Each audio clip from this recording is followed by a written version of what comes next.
John chapter 11. Now a certain man was sick, Lazarus of Bethany, the town of Mary and her sister Martha. It was that Mary who anointed the Lord with fragrant oil and wiped his feet with her hair, whose brother Lazarus was sick. Therefore the sisters sent to him, saying, Lord, behold, he whom you love is sick. When Jesus heard that, he said, This sickness is not unto death, but for the glory of God, that the Son of God may be glorified through it. Now Jesus loved Martha and her sister and Lazarus. So when he heard that he was sick, he stayed 2 more days in the place where he was. Then after this, he said to the disciples, Let us go to Judea again. The disciples said to him, Rabbi, lately the Jews sought to stone you, and are you going there again? Jesus answered, Are there not 12 hours in the day? If anyone walks in the day, he does not stumble, because he sees the light of this world.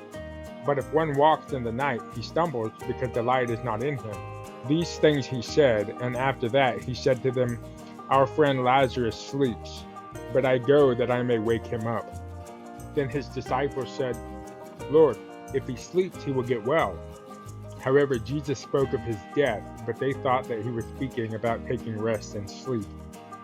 Then Jesus said to them plainly, Lazarus is dead, and I'm glad for your sakes that I was not there, that you may believe. Nevertheless, let us go to him. Then Thomas, who is called the twin, said to his fellow disciples, Let us also go, that we may die with him.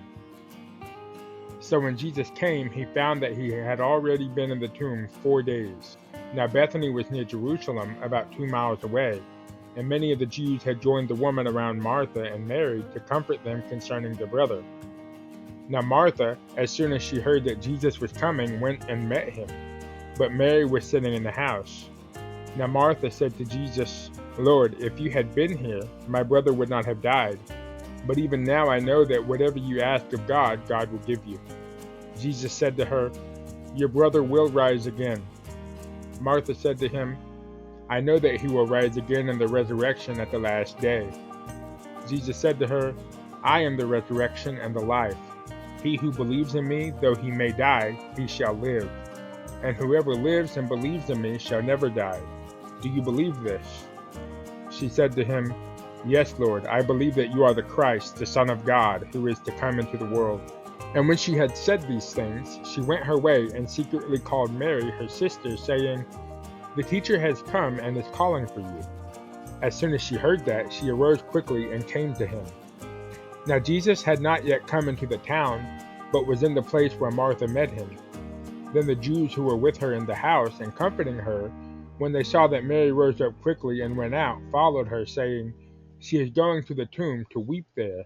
Then when Mary came where Jesus was and saw him, she fell down at his feet, saying, Lord, if you had been here, my brother would not have died. Therefore when Jesus saw her weeping, and the Jews who came with her weeping, he groaned in the spirit and was troubled. And he said, Where have you laid him? They said to him, Lord, come and see. Jesus wept. Then the Jews said, See how he loved him. And some of them said, Could not this man who opened the eyes of the blind also have kept this man from dying? Then Jesus, again groaning in himself, came to the tomb. It was a cave, and a stone lay against it. Jesus said, Take away the stone. Martha, the sister of him who was dead, said to him, Lord, by this time there is a stench, for he has been dead 4 days. Jesus said to her, Did I not say to you that if you would believe, you would see the glory of God? Then they took away the stone from the place where the dead man was laying. And Jesus lifted up his eyes and said, Father, I thank you that you have heard me, and I know that you always hear me.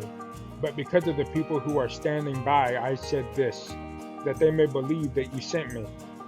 Now when he had said these things, he cried with a loud voice, Lazarus, come forth. And he who had died came out, bound hand and foot with grave clothes, and his face was wrapped with a cloth. Jesus said to them, Loose him and let him go.